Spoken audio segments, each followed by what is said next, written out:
Can everyone see that? Great. So yeah, I'd like to start off just by echoing Louise. The work that the Pollinator Pathways has done in reaching out on some of these critical issues around neonics has really been heard. It's generated quite the buzz, and just want to thank you so much for your work. It really does matter when folks reach out to their elected representatives. People sometimes undercount that. I can't stress enough how important it is. So as Louise mentioned, we're going to do a little bit of background, and I apologize for the folks who've seen this before, but maybe you'll pick up something new. And then we'll move into an update on some of the actions that are happening in neonics around the country. We'll focus especially on the Birds and Bees Protection Act in New York, because that is a really key bill, and this is a key moment for that bill. And after that, we'll move to questions afterwards, and happy to answer all sorts of questions about neonics. So to start things off, and I don't need to belabor this point with this group, pollinators are really important, right? Bees and other pollinators, for starters, are responsible for 1 out of every 3 bites of food that we eat. And to illustrate that point, and some folks may have seen this before, this is the world that we live in, one with pollinators. And this is what your produce aisle would look like in a world without pollinators. So, we would have food, certainly. We would just have a lot less of it. We'd be a lot more limited in choices. We'd lose a lot of our most delicious and nutritious foods, and all of it would be significantly more expensive. Beyond the grocery store aisle, and I'm sure this group knows, about 80% of the plants on the face of the earth require bees and other pollinators to reproduce. So if we lose pollinators, we worry not only about food security, but the collapse of ecosystems. And that is basically what we are worried about, because a little over 15 years ago now, beekeepers across the country started to see their annual losses of honeybee colonies shoot through the roof, going from about 10–15% a year to 30–40–50% overnight. And those losses have maintained to this day. And actually, this chart doesn't have the most recent losses, but last year's were the second highest on record, and the highest ever actually in New York State. So, what we see with honeybees is indicative of what is happening in the broader world, right? While honeybees are bred and replaced every year by beekeepers, so we maintain that level of honeybee colony, those massive losses are telling us something is wrong. And we see that with native pollinators and other species. And this is from New York, a recent report showing that as much as 40–60% of that state's native pollinators are at risk of disappearing from the state. And those numbers would be similar, likely across the country. So, again, just stressing the importance of native pollinators, again, something this group well knows. Native pollinators are important to ecosystems, but they're also important food pollinators as well. And we see already lower yields of crops like apples, blueberries, and cherries because we don't have enough bees, but specifically, we don't have enough wild bees and other native pollinators because they're disappearing. So, why are we talking about pesticides? And in particular, why are we talking about neonics? There are a number of causes that affect bees and other pollinators: climate change, habitat loss, parasites, pathogens, etc. And I think to understand that, first, it's helpful to know what neonics are. They are neurotoxic insecticides, meaning they are pesticides designed to kill bugs by attacking their nerves. And the way they do that is they attach to the nerve sites and they stimulate those nerves, and they don't let go. They bond permanently, and they overstimulate those nerves until the nerves fail. So if you've seen a bee that has been poisoned with neonics, oftentimes the bee will start to twitch uncontrollably before becoming paralyzed and dying. But again, you know, a lot of pesticides kill insects in gruesome ways. Why neonics? And they're, you know, why neonics are the greatest concern when it comes to pollinators, and there's three big reasons. The first is that neonics are super duper toxic to insect life. And to give you a sense of scale there, just one neonic treated corn seed has enough active ingredient to kill about 250,000 bees. And we see the harmfulness of US agriculture spike at almost exactly the same time we see a spike in the use of, we see a spike in the loss of honeybee colonies almost exactly at the time that we see a spike in neonic use. And neonics themselves have made US agriculture about 48 times more harmful to insect life. And again, here's where the toxicity really picks up. And that's almost exactly at the point we start to see these mass losses of honeybees going from about 10-15% a year to 40-50%. The second problem with neonics is that they are very good at contaminating whole ecosystems. They're designed to permeate plants, every part of that plant, right? The leaves, the roots, the pollen, the nectar, everything, to essentially make the plant itself pesticidal, to make the plant itself the pesticide. And that means they can be applied in all sorts of interesting ways.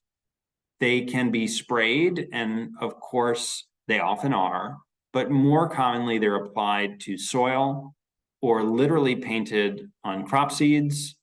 And here is an image of some neonic treated corn seed in a planting device. Here's a close-up. You know, they don't always pick the same color. And the idea is that that plant literally soaks up the pesticides through its roots as it's growing and becomes toxic. The problem is only 2 to 5% make it into the target plant. The other 94, 95+% stay in the environment, most of it in the soil, where it persists for years and years. And those same properties that let the neonics get into the plant, namely they're very water soluble, they dissolve really readily in water, means that anytime it rains, anytime there's lawn watering, irrigation, etc., those neonics move through the soil to contaminate new soil. If there are plants in that soil, those plants soak up the pesticides, they become toxic.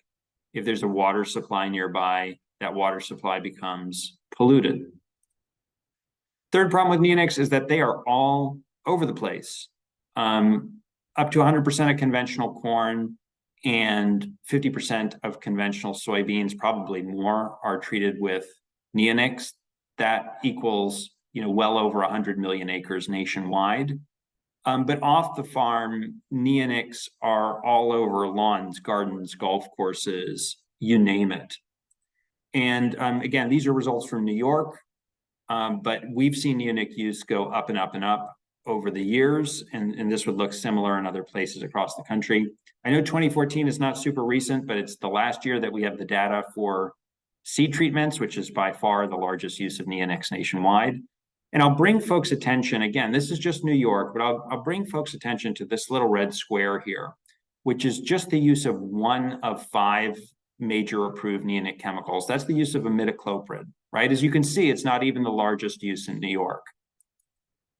This is a map of how imidacloprid use has grown in agriculture over the years.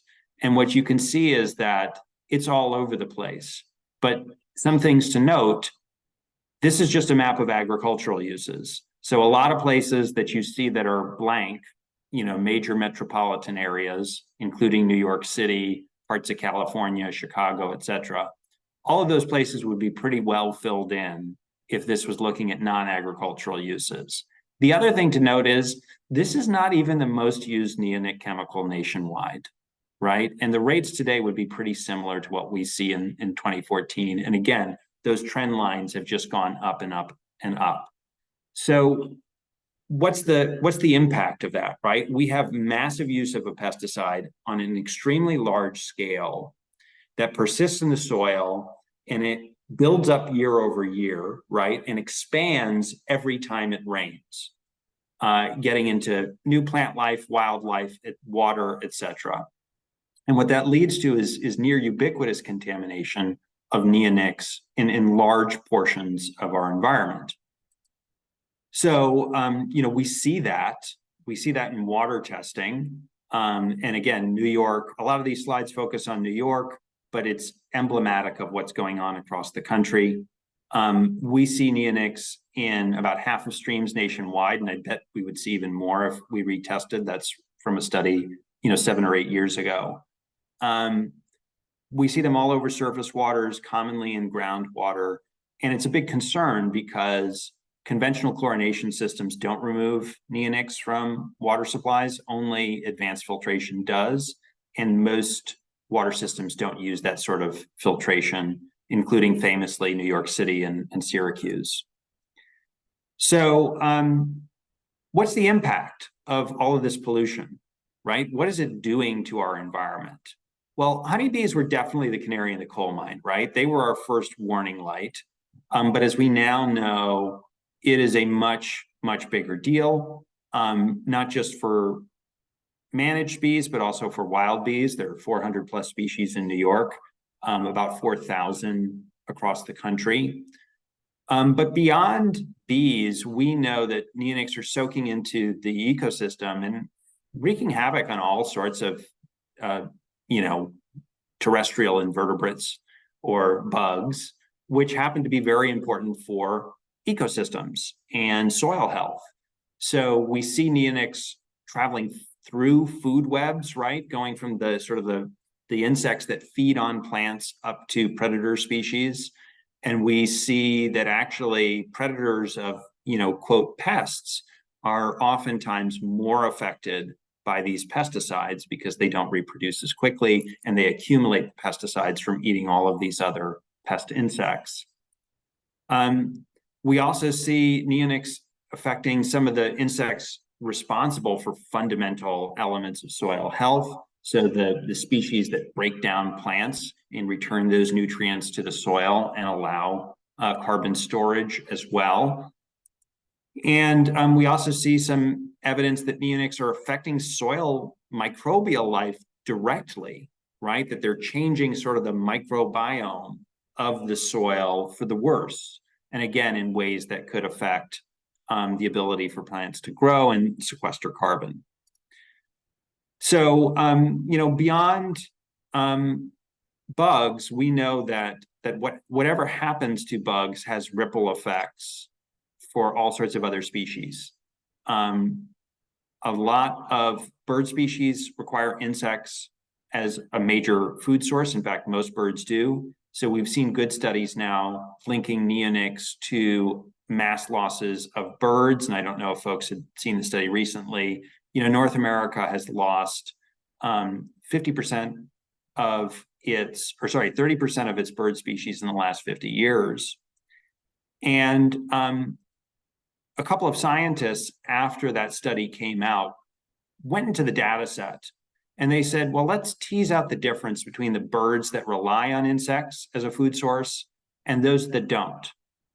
And the good news is the birds that don't rely on insects, they're actually doing kind of okay over the last 50 years, right? And even maybe slightly up in some circumstances.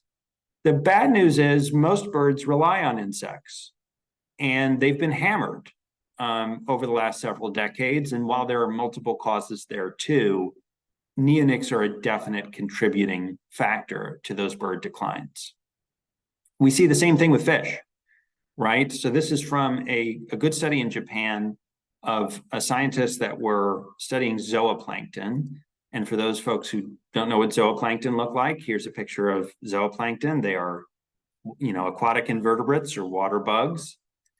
And, fortunately, they were looking at zooplankton populations in a sustainable fishery in Japan well before neonics were invented and introduced. And they didn't know this at the time, but in the early 90s, they saw a massive drop-off in the zooplankton population and a subsequent drop-off in the fish species that ate that zooplankton and the catches of fishers in that ecosystem. And they later linked it to the introduction of neonics in nearby agriculture. And these are levels measured in this ecosystem. You know, we see those commonly across the United States, and they're not large levels, right? Because again, these are fundamentally very potent insecticides. So, you know, likely we're seeing these sorts of knock-on impacts all across the United States. And that, you know, sort of these larger impacts, these ripple impacts, this is something that was recently affirmed by the US EPA, which found that the continued use of neonics is likely driving 200 plus species towards extinction. And I cannot emphasize what a wild and crazy finding this is. I have never seen an agency, you know, in all my experience with the Endangered Species Act, list a jeopardy finding for 200 plus species. That's 11% of the entire endangered species list. And again, you know, these species, like honeybees or canaries in the coal mine, what's happening to them is indicative of broader impacts and broader threats and risks to the environment. So it's worth noting too, that neonics are not just toxic to bugs. Neonics are directly toxic to things with spines, like birds, and Dr. Nolan will talk about, you know, the threats to human health. But we do see links to neonics and the decline of songbirds. We do know that eating just one neonic-coated seed has enough active ingredient to kill a small songbird, and even at levels that don't kill birds, they interfere with their neurological systems, their ability to find food, to migrate, to reproduce, etc. So even if that doesn't immediately kill the bird, it could end up in the death of that bird or the population. So here I will hand it off to Dr. Nolan. Thank you. It's really great to see all the people who are here with us tonight and all the expertise that you bring. This is really great. I got interested in these insecticides when I heard that they were called neonicotinoids. Neonicotinoid means a new nicotine-like product. And I've spent a lifetime trying to get people to use less nicotine. The chemical companies that make these products had the hope that the small changes that you can see in this slide, from the structure of nicotine at the top and some of the neonics, that those small changes in structure would make the chemicals active with insect neurosystems, but not with humans. And indeed, there are many more pathways in insects that will respond to the neonics than there are in humans. Unfortunately, the pathways that are most sensitive in humans are in the neurologic system, in development, and in the immune system. And so these compounds seem to act somewhat like the endocrine disruptive compounds. They can act in very small amounts, and they can act in unpredictable ways. What also made me worried is when I started seeing research like this that discussed having neonics showing up in large mammals, in this case, white-tailed deer. In Montana and South Dakota and North Dakota have now been studied. And hunters were reporting that they were seeing misshapen fawns and small fawns and stillbirths in deer.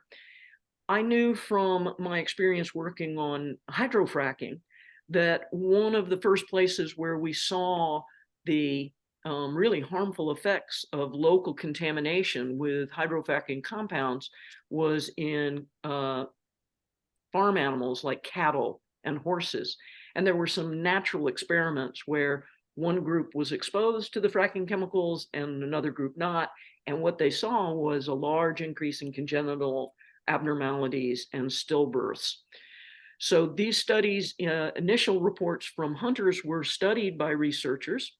And what they did was they penned in some of the deer, the wild deer, and gave them concentrations of neonics that were going up in different groups of the deer. An initial troubling finding was that there was no real control group with no neonicotinoid exposure. All of the deer had neonics that they brought in. So they increased the amount of neonics that some of the deer were getting. And what they were able to confirm were those field observations from Montana, that there were abnormal development of the genitalia, abnormal jaws, and there was decreased survival and overall decreased health in these fawns and in these deer's population. And we don't know how all of this neonic exposure was happening. A further study again showed these same findings, a higher incidence of hypothyroidism, again, the endocrine and the developmental pathways seem to be the most sensitive here, and fawns were dying. The levels that researchers found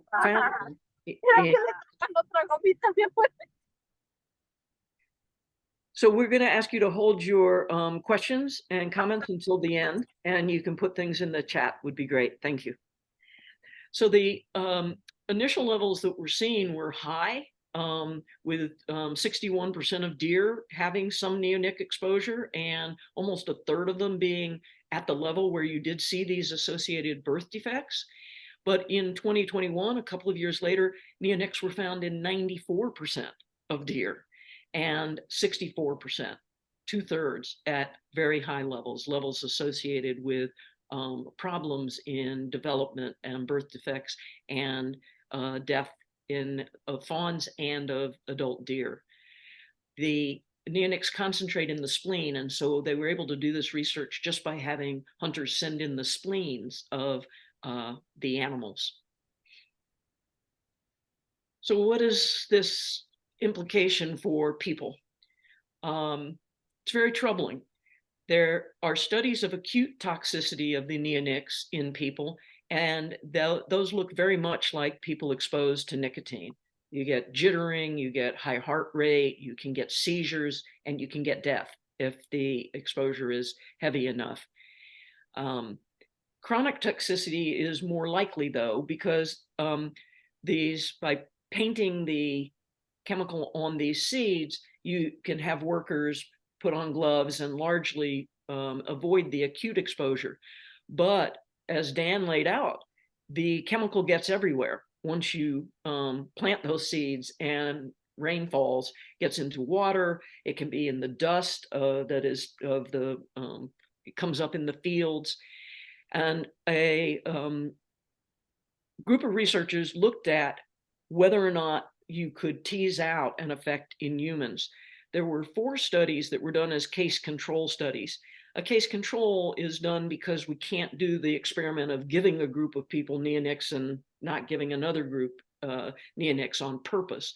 But it does happen that some people get exposed a lot, and some other people who may live in a very similar situation don't get exposed, kind of like those natural experiments that I described for fracking.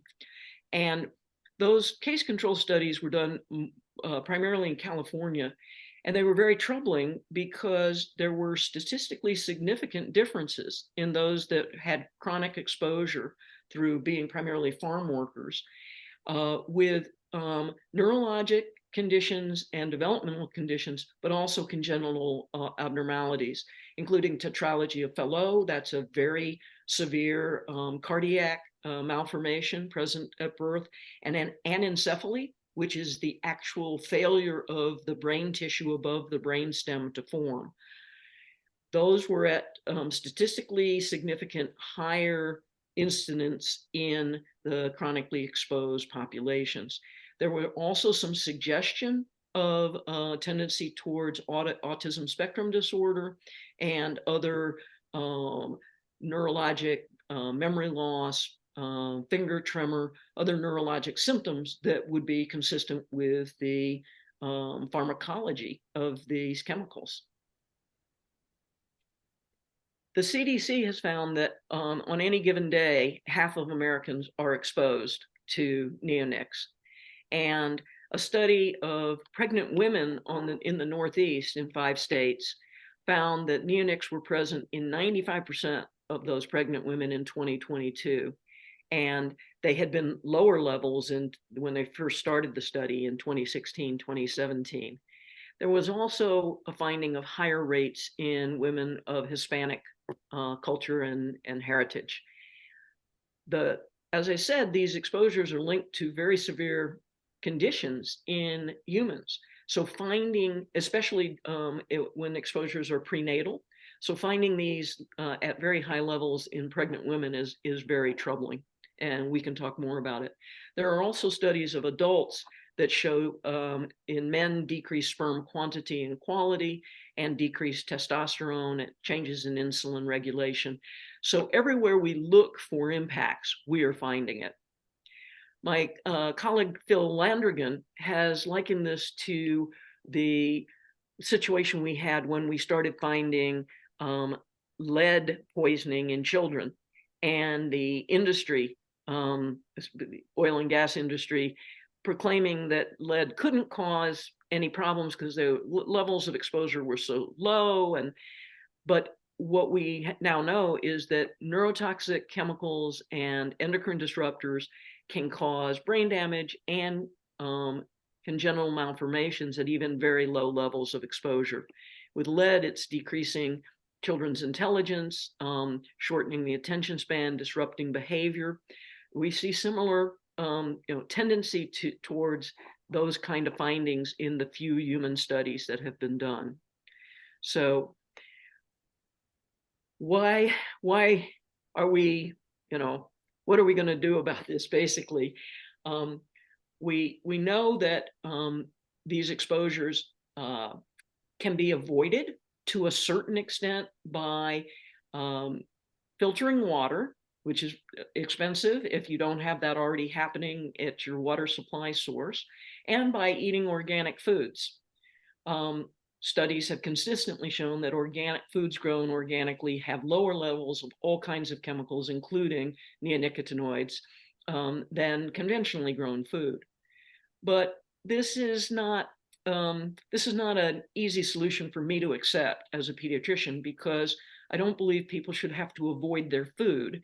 And there's an unfairness in having people that are able to afford cleaner water and foods that have been grown organically be able to avoid these chemicals.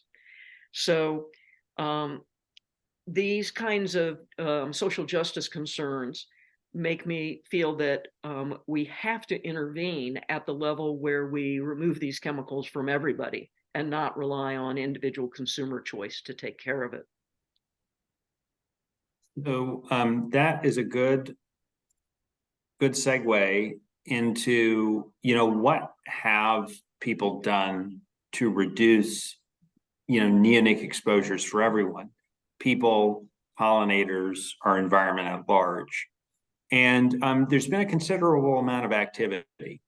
So in 2013, the European Union banned a considerable amount of neonic uses, and in 2018 followed up with that on a near complete outdoor ban for the 3 major neonic chemicals.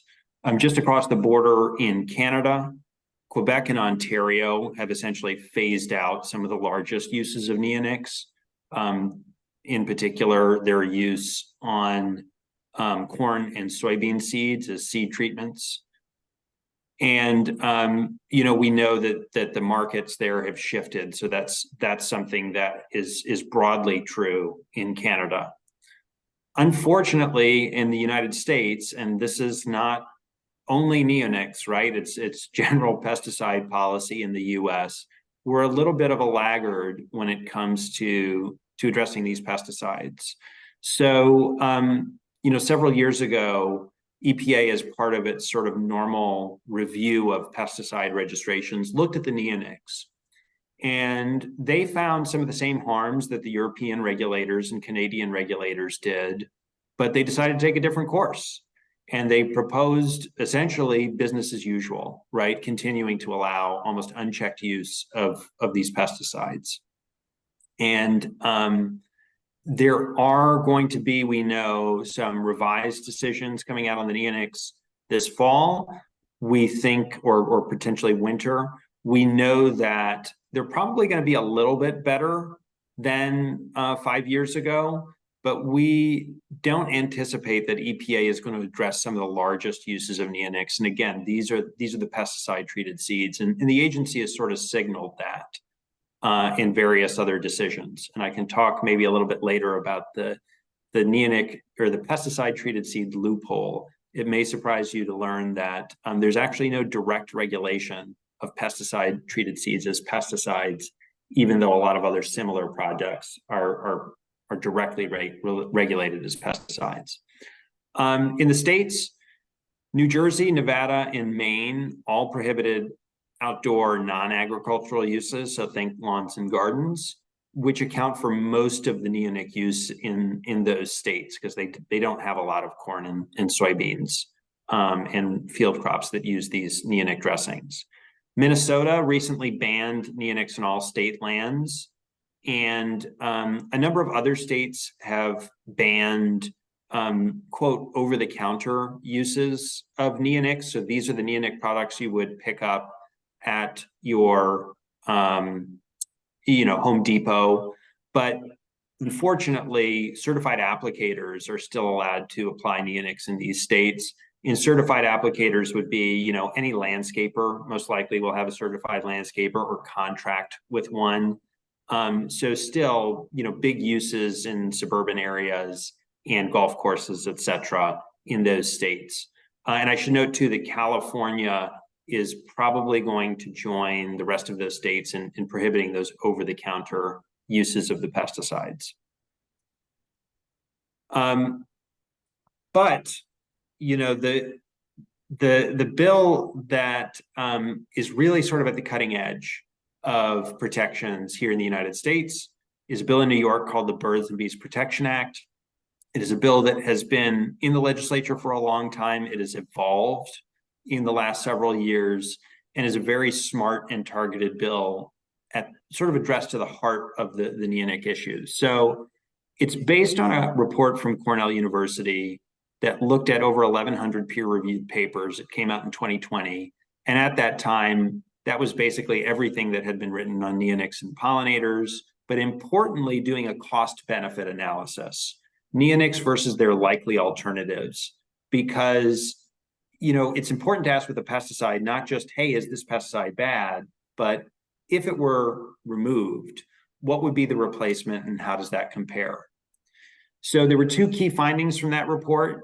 And the first is that the neonic treatments on corn, soybean, and wheat seeds are substantial risk to pollinators, but provide no overall net economic benefit to farmers. So very rarely do they provide any sort of noticeable advantage in yields. But even then, it's so marginal that the extra cost of having the pesticide on the seed wipes that out economically. So that makes the use of these seeds the largest, most widespread, and the least justifiable use of neonics nationwide. Likewise, the turf and ornamental uses, these are the lawn and garden ones, pose huge risk to pollinators.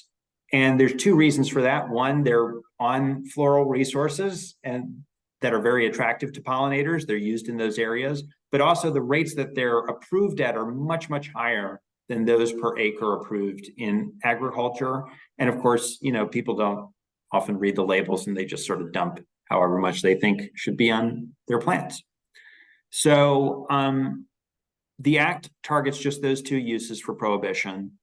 Again, the ones that are best replaced with nothing in most cases, or have safer alternatives in the terms of some of the lawn and garden uses.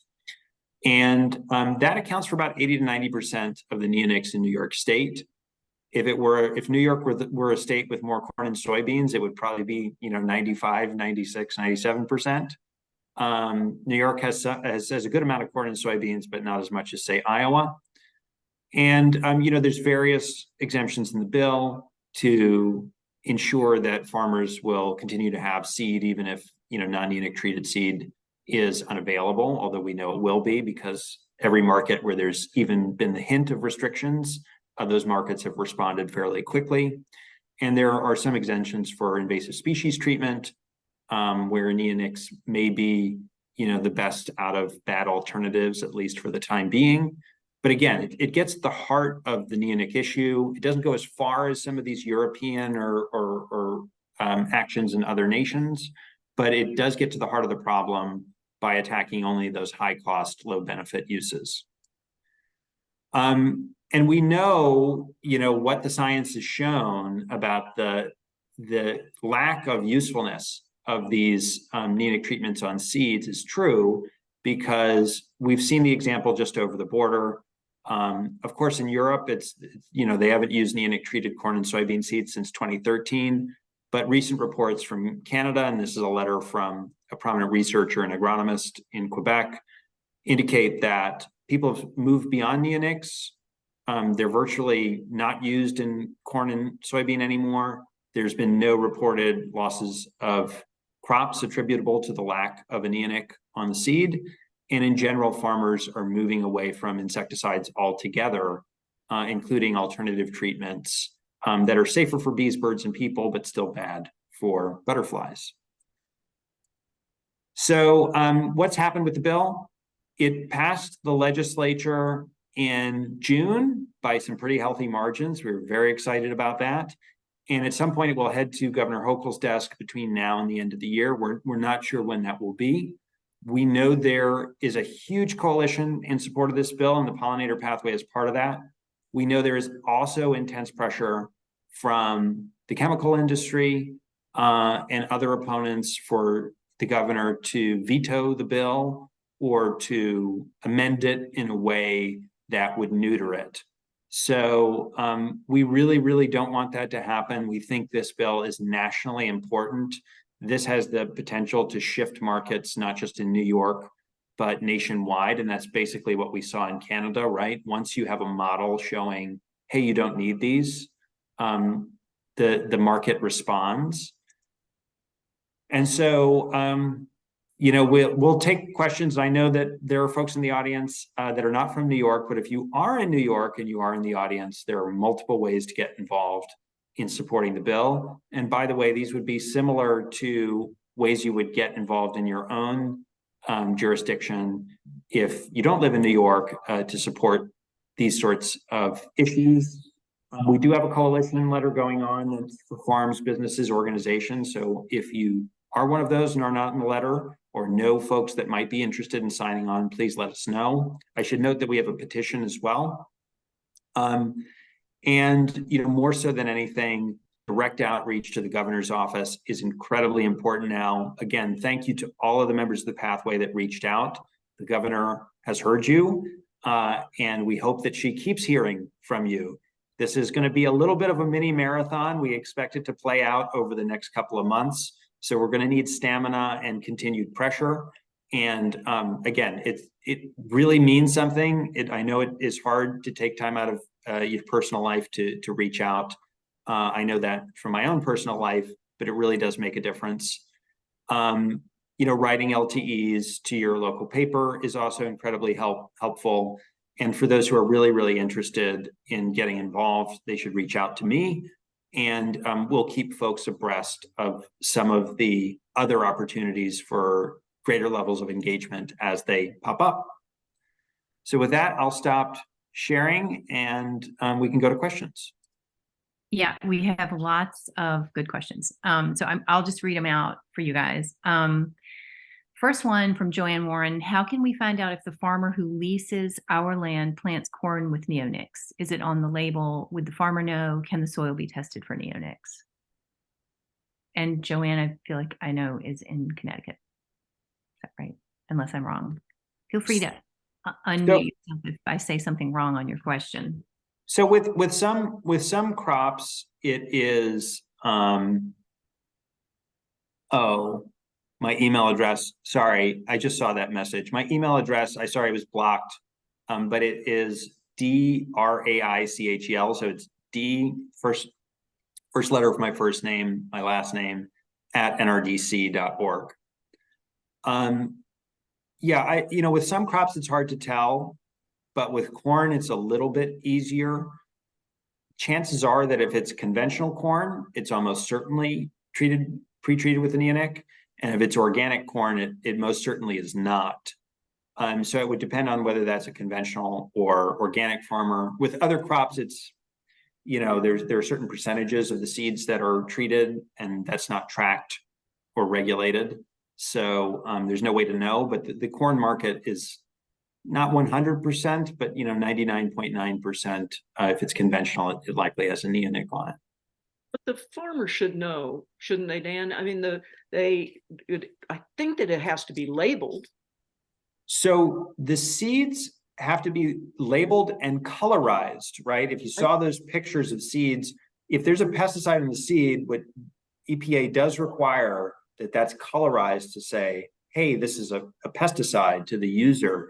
But it may shock you to know that neonics are not the only pesticides on seeds.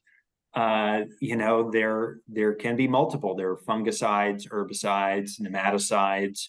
And, what we see the trend is, as pests become resistant to a particular pesticide, they keep that pesticide on the seed, but then they layer on another new pesticide. So there are multiple pesticides on seeds. There was a study that came out a few years ago that it found that, as many as half of farmers didn't know they had a neonic on their seed. I know folks that upset some folks, but it's possible that they may not know, but you should be able to tell at the very least just by looking at the seed whether it has a pesticide on it or not. But if it's corn, it likely does have it.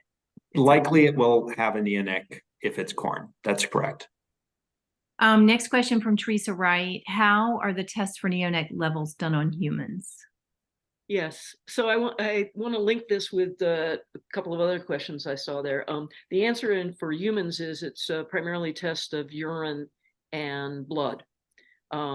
So these can be measured at specialized laboratories to do it. So it's been done through these research studies. But there were other questions about how to decontaminate a field, and also about the length of time that takes neonics to break down in soil. And those two questions are linked as well. So neonics in soil last from 1 to 3 to more than 10 years. So the bad news is it takes many, many years to break them down. The good news is that they do break down. So they're not like the forever chemicals. I don't know of any process to remove them from soil or plants once they're in there, except to let them break down. But if we were to stop all neonic applications today, in 1 to 3 years, we should be able to see noticeably lower levels measured in soil and water, and noticeably lower levels in human exposure as well. So that's what we have to do, is just stop building up. One of the reasons levels in soil, water, and people are going up is because that breakdown time means that if the farmer puts another dose the next year and the next year, they're adding more neonics before the prior year's neonics have even washed out. And there are studies showing that the breakdown compounds of many of these neonics are active, which probably means they're toxic as well. Okay, I see from Erica Kipp that a lot of her students from Norwalk Community College are here. So I want to welcome you and invite you to ask your questions in the chat, or you can unmute and ask. Let's see, Christine Yanieli says we need legislation to mitigate the use of neonics and other pesticides in our state. Ban neonics now. Yeah, we are working on it in Connecticut. So, and if you want to join us, email us. I'll put that in the chat too. You can email us at the Pollinator Pathway, and we're working in Connecticut on that. Dan and Kathy are helping us. And there was a question about New Jersey as well. New Jersey did pass a law to deal with turf and ornamental, which probably is their biggest exposure in New Jersey. Do you want to say more about that, Dan? Do they need Yeah, so more the than New that? Jersey ban, which is actually taking effect next month, will cover all outdoor uses, non-agricultural uses, with certain exceptions. But yeah, New Jersey doesn't have a lot of corn and soybean. So, our back of the envelope math there is that it gets rid of about 70 to 80% of the neonic use in the Garden State. So maybe not quite as high as the reductions you see in the Birds and Bees Protection Act, but pretty substantial. And again, that takes effect next month. Yeah, hooray, New Jersey. Connecticut is using the New Jersey bill as the base for what we hope to pass, because we also don't have, as much agriculture. Another thing that about the New Jersey, all the data around New Jersey passing that bill was a study that showed that most of the use on lawns was imidacloprid. It was like 60%, I think, of the neonic use was imidacloprid. And one of the things that came out when we were trying to pass this bill in Connecticut is that that is not effective on grubs. It's used on grubs. So our Connecticut Agricultural Experiment Station this year, didn't last year, but this year they testified in favor of our bill because the main use is not effective. So it's another, I don't know, argument for the non-ag side of that. I don't know if you guys were familiar with that or. And we've definitely seen, and not that we think people should replace neonics with other pesticide alternatives. I mean, I think I'm preaching to the choir with this group, but we should be looking at non-chemical land management techniques, including planted native plants that maybe don't require as much chemical input. But that was in the Cornell report too, that actually some of the alternatives work much better than the neonics at preventing things like white grubs. Yeah. Let's see. Can you draft a sample letter that we can send to state representatives? We have something like that. We have the fact sheet that you guys put together. Well, in New York, we have convinced the state legislature. The bill is passed in New York, both the House and the Senate. So we need letters to the governor. And NRDC, I think, has a sample on their website, and Catskill Mountainkeeper, where I work, has a sample letter on our website. For the different states, I think it depends upon where each state is in terms of having a law introduced yet or not. If you don't have a law in your state yet, you need to find a leader on the issue and to help draft a bill that makes sense, and then start pressuring those legislators. So we can provide support for specific cases, but it would vary state to state. And I'll just note, for the folks in New York who want to write letters, it's better for folks to write their own as opposed to use a template. Because if the governor gets a lot of letters that look like the same letter, they sort of, it doesn't carry the same weight. But anybody who wants to see our materials that they could use to write their own letter, and these can be really blissfully short. Really just that you support them. Good, how are you? Oh, someone needs to mute. Yeah, these don't need to be long letters. So I think that goes not just for New York, but all states. Just you support whatever initiative, why you support it in a paragraph, why it's personally meaningful for you, and then again, hey, sign the bill or pass the bill or get it through committee or whatever you're asking for. And Catskill Mountainkeeper designed some postcards. I mean, that it can be that short, which has the bill number and "Be a Hero," Governor Hochul. And we can get your organization or you as an individual those designs, and you can print them out. We left a space for people to put a short message, and those short message with an individual's name and where you're writing from very powerful when it shows up. Because again, it doesn't have to be all this information, because we've provided that to the legislators, to the governor, to the agencies, the staffs. What they need to know is that the public has the back of leaders on this issue, because the chemical industry, and in New York State, the Farm Bureau, which works very closely with them, is saying that this bill will be harmful to farmers. And none of us want to be harmful to farmers right now. I mean, farmers are under a lot of stress from all kinds of effects of climate change, to impacts during COVID, increasing supply chain prices. So farming is a difficult occupation and a difficult endeavor, even in the best of times. So the argument that we would hurt farmers can be powerful if it were true. But that research from Cornell, plus all the experience around the world, and especially in Canada, says this will not hurt farmers. In fact, it very well may help farmers by having better pollination, by having better soil health. So we need to really let elected officials in New York State, it's the governor, in Connecticut and New Jersey, it'll be your legislators, as they start to look at this, know that the public really cares about it, and that there are ways to do this that are not going to hurt anybody, and not going to hurt farmers in particular. They're going to be beneficial in the long term, and maybe even in the short term. Yeah, I think the benefits there, just to lay them all out and build on that, it's soil health. It's obviously any farmer that depends on pollinators. It's the farmers that are using predators of pests, right? The good bugs that eat the bad bugs.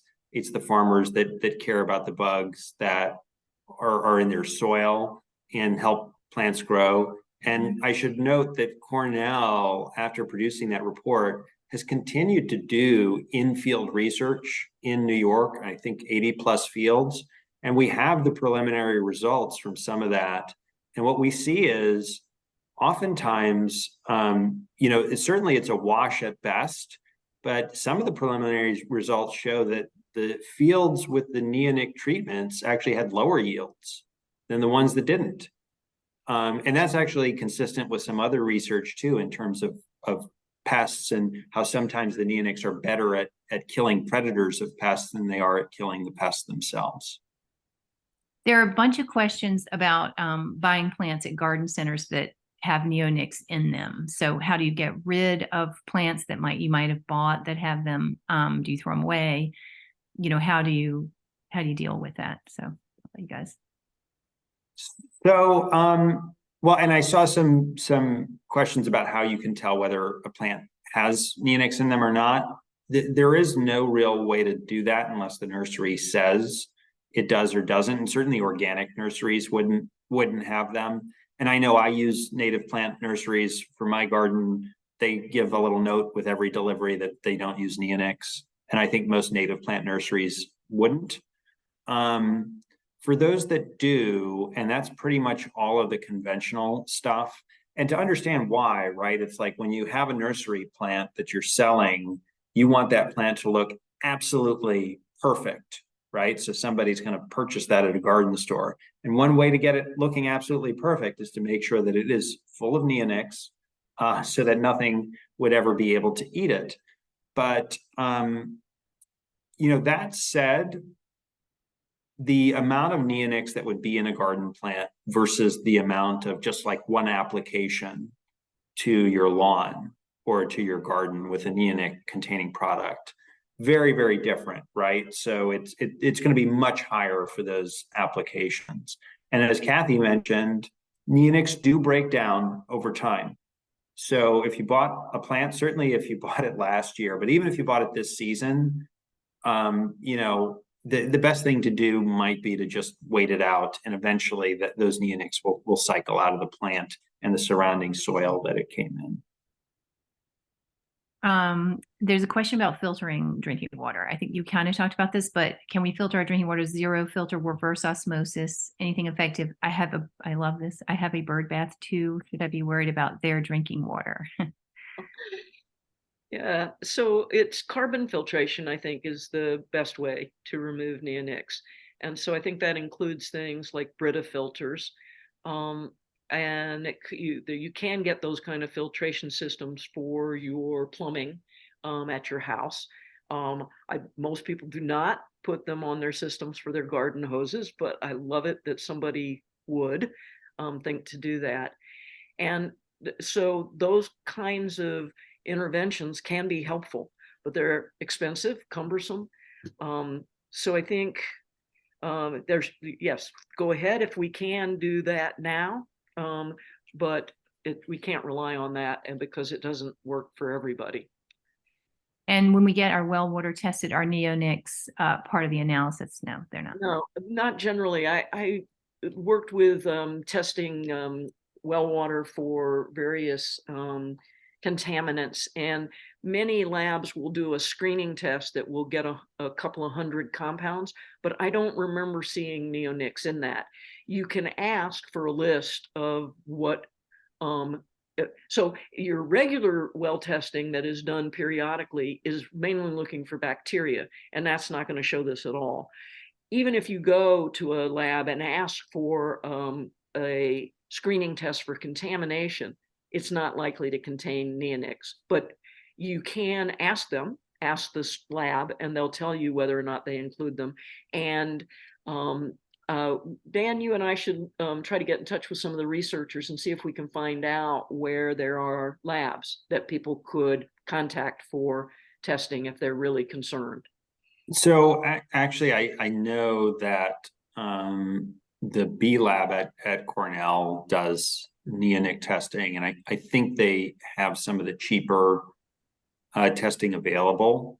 And I don't know how widely it's available to the public, but I know folks that have used that lab, and they'll tell you how to submit samples. You know, it's not cheap. And right, most water systems and most tests don't look for neonics. There are a few exceptions to that rule. I know Long Island does test their water for neonics because they know that neonics are the #1 insecticide in their aquifer. So they know they're there, and they do test for them, as at least at the public level.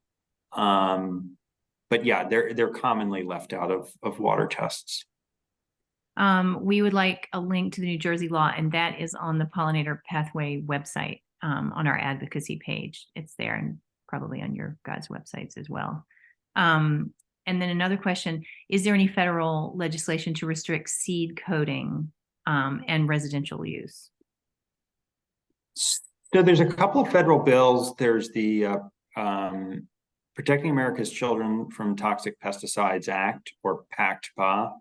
And there's also SAPA, the Saving America's Pollinators Act. You know, I wouldn't hold my breath for passage of either of those bills. Right now, we're in a situation where the government may not be able to fund itself by the end of the week. So that just sort of gives you a sense of where a potentially controversial pesticide bill would fare. But yeah, I think those vehicles are there, and you know, maybe at a time when there's a little bit more functioning, better functioning of our federal government and our Congress, those might be viable. Yeah, go ahead. I wanted to mention there was a comment about 4 butterflies in theme this year. And that is the other bit of evidence that we didn't talk about, but all of us, I think, are noticing how few insects we see on the windshields of our car, you know, in our fields. And so, you know, I think that we're at a point where it's noticeable to the casual observer that our fields are not as they were before. There's also, there's a question here similar. Were neonics and other pests or other pesticides implicated in the mysterious bird illness of a couple of years ago? So. I'm not sure about that particular one. but there Maybe have been, maybe it was the news of the decline. I mean, that was a couple of years ago that we heard that we had lost 30% of our birds over the last 50 years. there was that big bird die-off in the Midwest. And I think neonics were implicated in that. So I think that there's the rise of these chemicals is also potentially related to the susceptibility of bats to white nose syndrome. You know, there are things that we may never be able to know because it's multifactorial. When a small mammal or insects, even when they start dying off, there are many things it can be. But the effects of these particular chemicals would be consistent with having a role in those kinds of episodes. And we frequently analogize to DDT, that this is the worst kind of chemical. You know, we're not necessarily seeing fragility of the eggs in eagle's nest, but when I find myself writing a haiku about a solitary firefly in my yard, you know, it's a pervasive effect in the ecosystem, and we can't continue in this direction. And I would just add on birds, there's a report that the American Birds Conservancy just put out with Pierre Minot, who was a lead pesticide official in Canada and sort of a lead researcher on this issue. And really good information there on neonics effects on birds. He actually wrote a paper or a report on neonic effects on bats, or their likely effect on bats too. So for folks that want to look at that, I would look up Pierre Minot. That's MINEAU, or look up, you know, American Bird Conservancy in their recent report. A couple more questions. What are examples of pseudoscience that tries to counter pesticide bans in USA despite strong research in EU and Canada?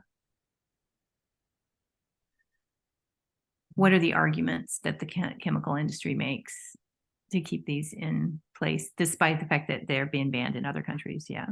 They've tried to say that the way that in New York, farmers put manure on fields would foster the growth of corn maggots if the insecticides aren't there. That's just proving to be false.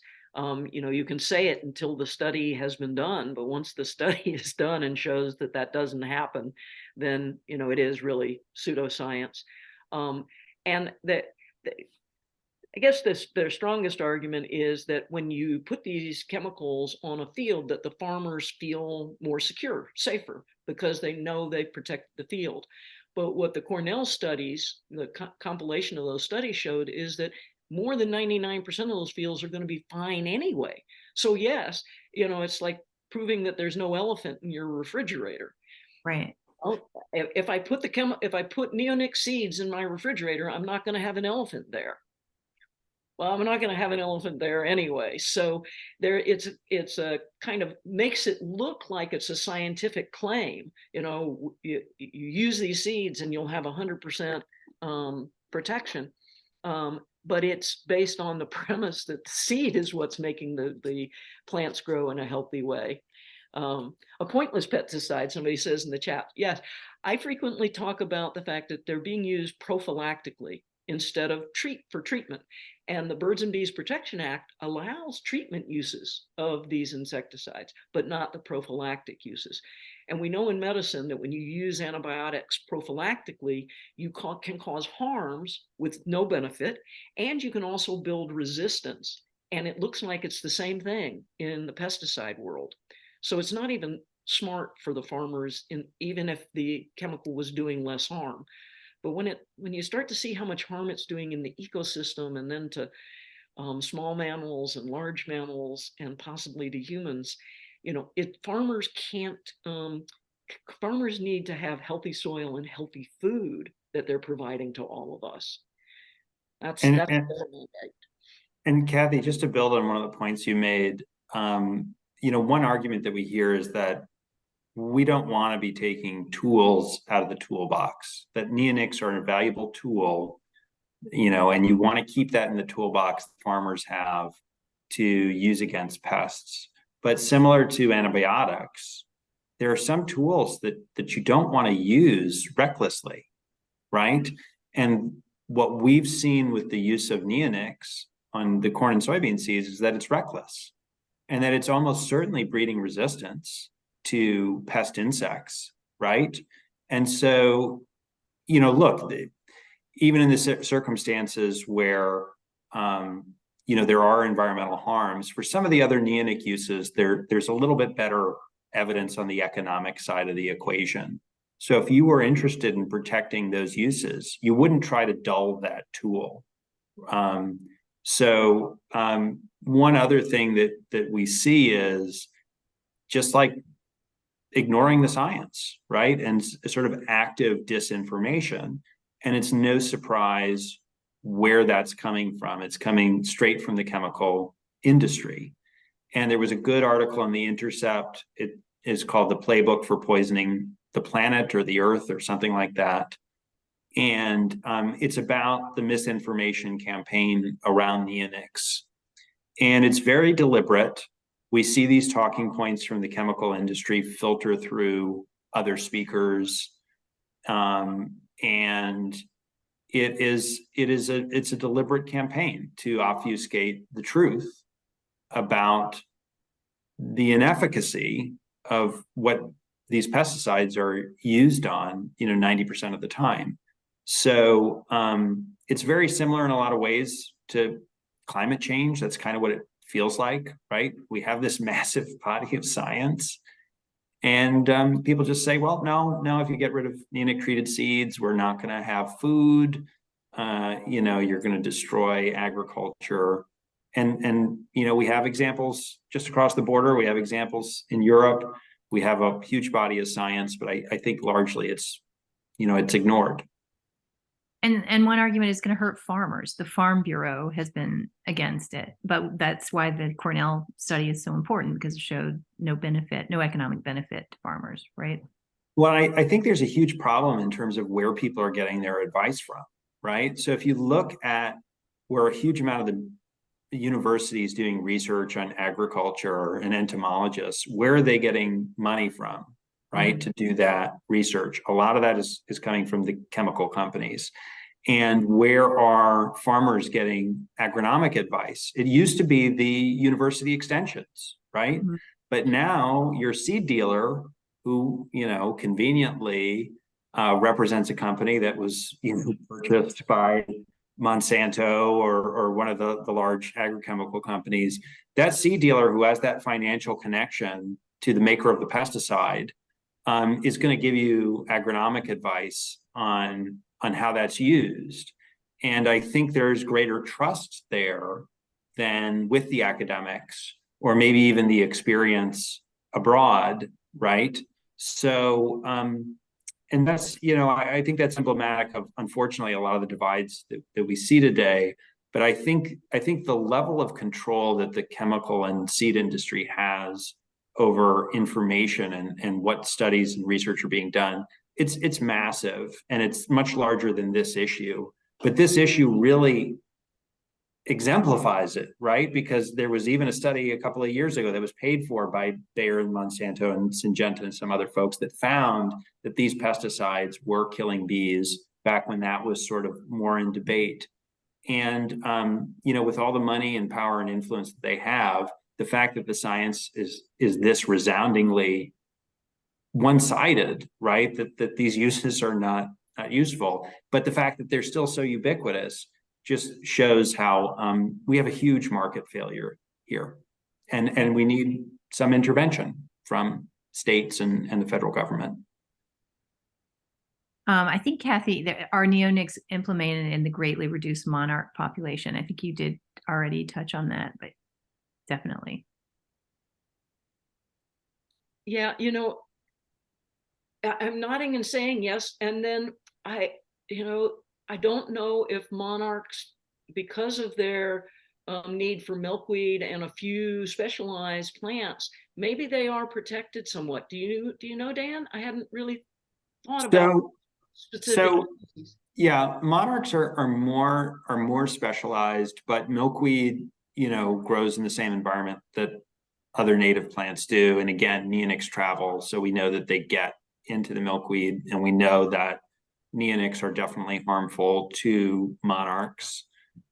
There's not as much research as there's been on honeybees. There's just a ton of research on honeybees, some research on native bees, much less on monarchs. But from what we've seen, yes, neonics are probably a contributing factor to what we see with monarchs. The declining population and the time frame certainly point that way with along that. But so that's helpful. And it reminds me, I wanted to say there was a question about, well, how do the pollinators get these chemicals? The chemicals are invisible to the naked eye once they're grown into the plant. They no longer have that painted look like the seeds have. So the insects and pollinators are not warned as they approach a plant. And so they obtain pollen or nectar, and they obtain the chemical, and then they might go away, and then they come back again.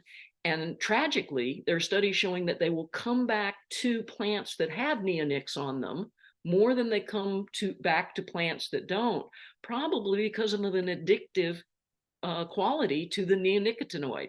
We know nicotine is tremendously addictive.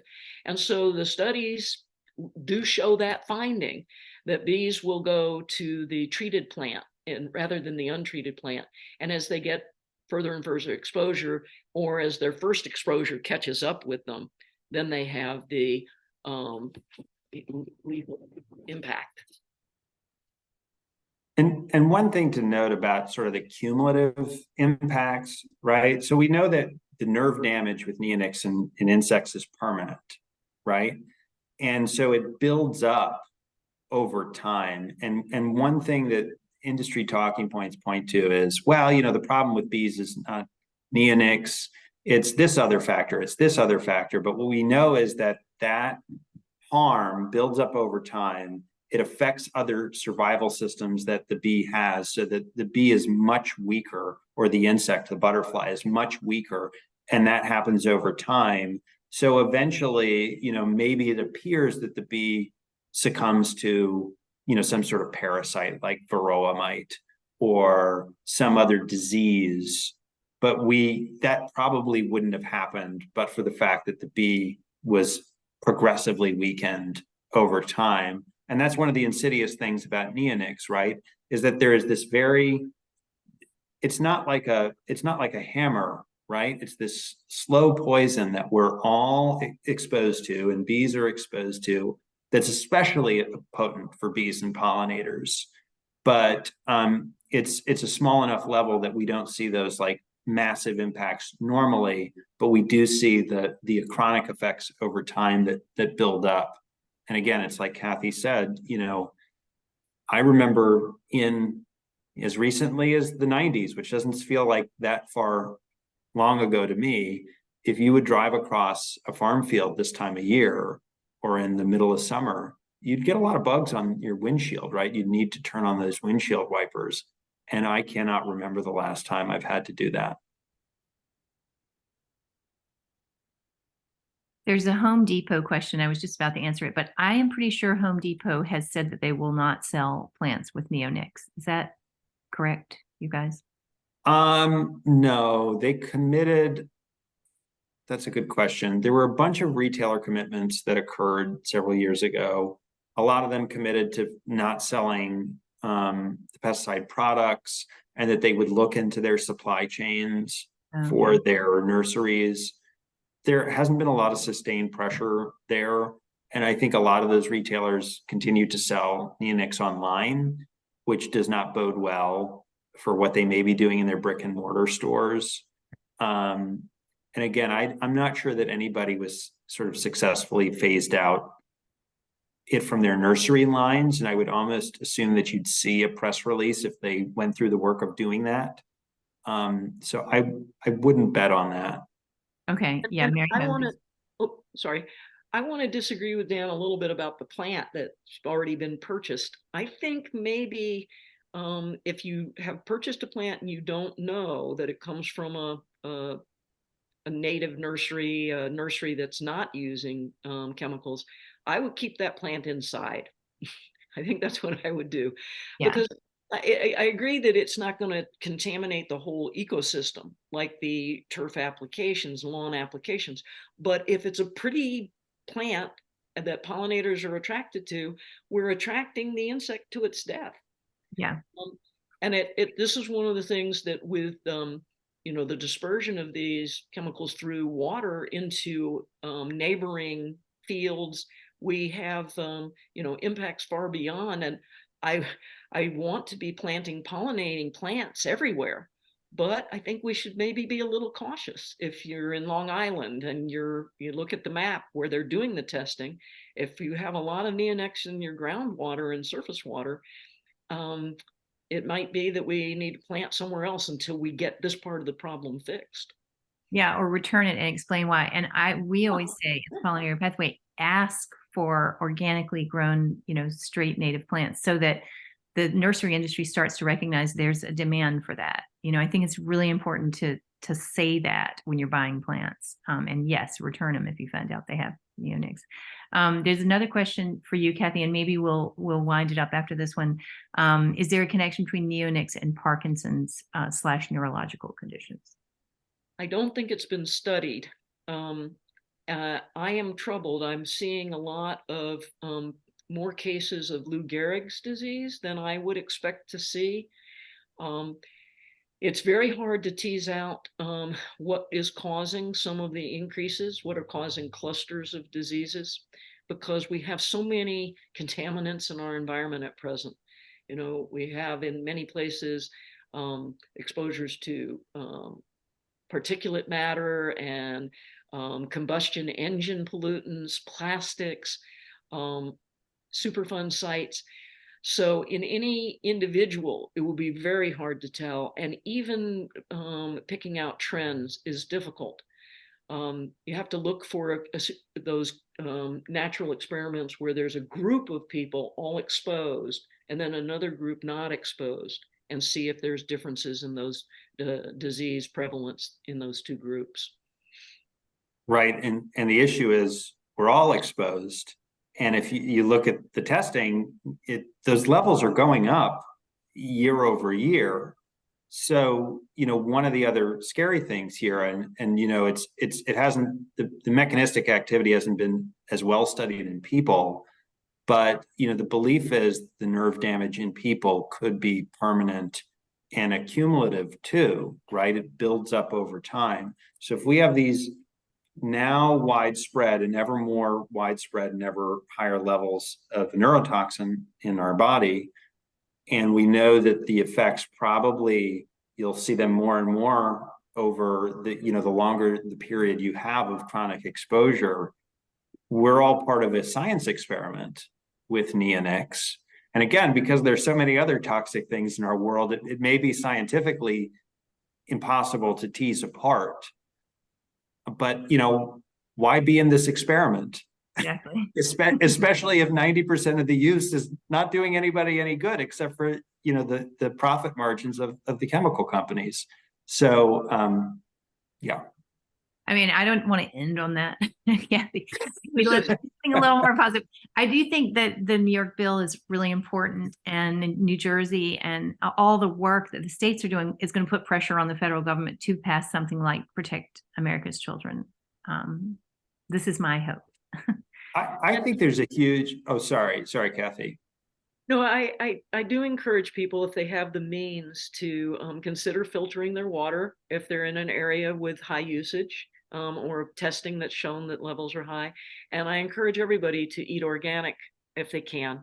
And then I have to do this work because I can't leave unprotected those who are not able to do those things.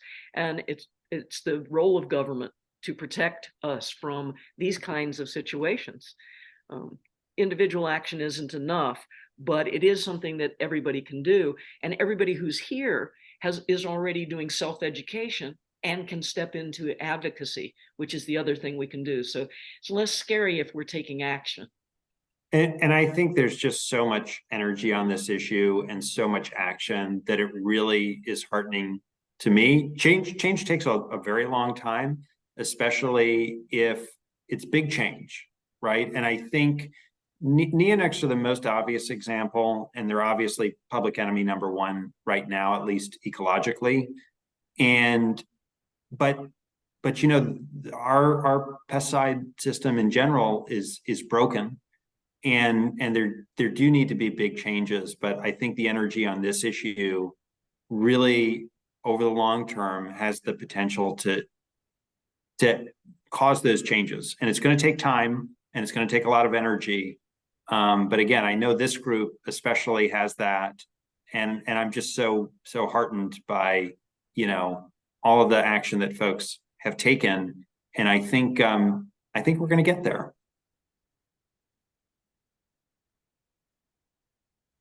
Sorry, I was muted. There's one more question from a student at Connecticut State. And so I just want to, can we do one more question?